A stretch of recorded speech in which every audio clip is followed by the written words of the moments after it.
వైఎస్ఆర్సీపీ హయాంలో విశాఖలో చిరు వ్యాపారుల కోసం నైట్ ఫుడ్ కోర్టును ఏర్పాటు చేస్తే కూటమి ప్రభుత్వం దాన్ని తొలగించింది.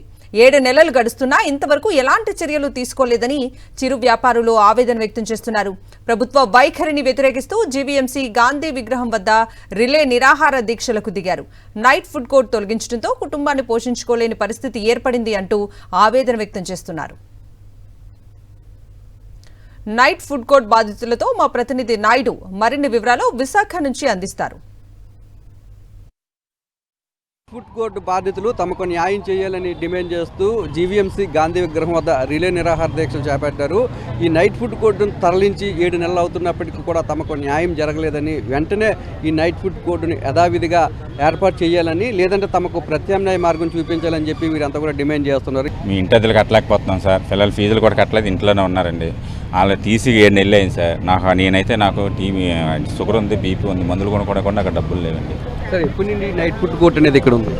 ఇది 2017లో ఆల్రెడీ అప్పటి నుంచి ఉందండి. వైఎస్ఆర్సీపీ గవర్నమెంట్ వచ్చినప్పుడు దీన్ని అఫీషియల్గా బొత్స సత్యనారాయణ గారు 2020 ఫిబ్రవరి 1వ తారీఖుని 36 మందితో ప్రారంభించారండి. ఆ రోజు బొత్స సత్యబాబు గారు, కమిషనర్ సుజనా గారు వీళ్ళందరూ ఉండగా ప్రారంభించారు. దాన్ని తర్వాత కరోనా తర్వాత విజయసాయిరెడ్డి గారు మళ్ళీ పునఃప్రారంభించినప్పుడు దీన్ని 62 షాపులు చేశారండి. తర్వాత 62 షాపులు ఓపెన్ అయిన తర్వాత ఆటోమేటిక్గా కొంతమంది వ్యాపారస్తులు ఇక్కడ వ్యాపారం జరుగుతుందనేసి అలాగా షాపులు పెంచుకుంటూ వెళ్ళారండి. యాక్చువల్లీ అక్కడ స్ట్రీట్ ఫుడ్ కోర్ట్ అనేసి అప్పుడు జీవీఎంసీ కమిషనర్ గారు కానీ ప్రాజెక్ట్ డైరెక్టర్ శ్రీనివాసరావు కానీ ఇక్కడ 90 షాపులకి అనేసి మార్కింగ్ చేసుకున్నారండి, వాళ్ళ ప్లానింగ్ అనమాట.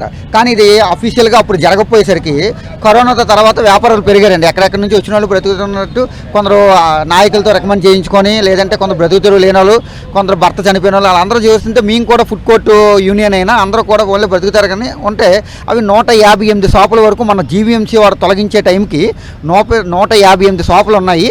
ఇందులో కొన్ని అన్అఫీషియల్ షాపులుగా నడుపుకుంటున్నారు. కొంతమంది ఇక్కడ అసంఘ కార్యక్రమాలు చేస్తున్నారు. అవి ఇవని చెప్తే మీరు అవన్నీ చూసి ఏవైతే ఉన్నాయో అవి తీసేయండి అని కూడా మేము కూడా చెప్పామండి.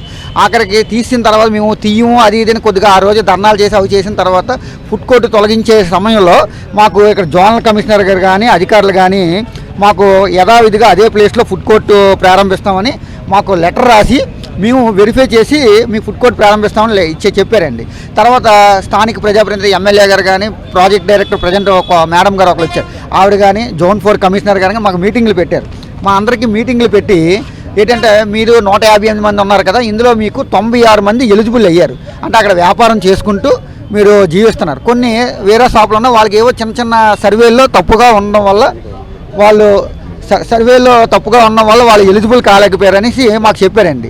ఇది జరిగి ఒక ఫుడ్ కోర్ట్ తీసి ఒక 2 నెలల తర్వాత జరిగింది. అయితే ఇప్పుడు మేము ఏంటనుకుంటున్నాం అంటే అఫీషియల్గా వీళ్ళు చేస్తున్నారు కాబట్టి మాకు ఒక నెల 2 నెలలు లేట్ అయినా పర్వాలేదు అనుకున్నాం. కానీ ఇప్పుడు దాదాపు 7 నెలలు అవుతుందండి.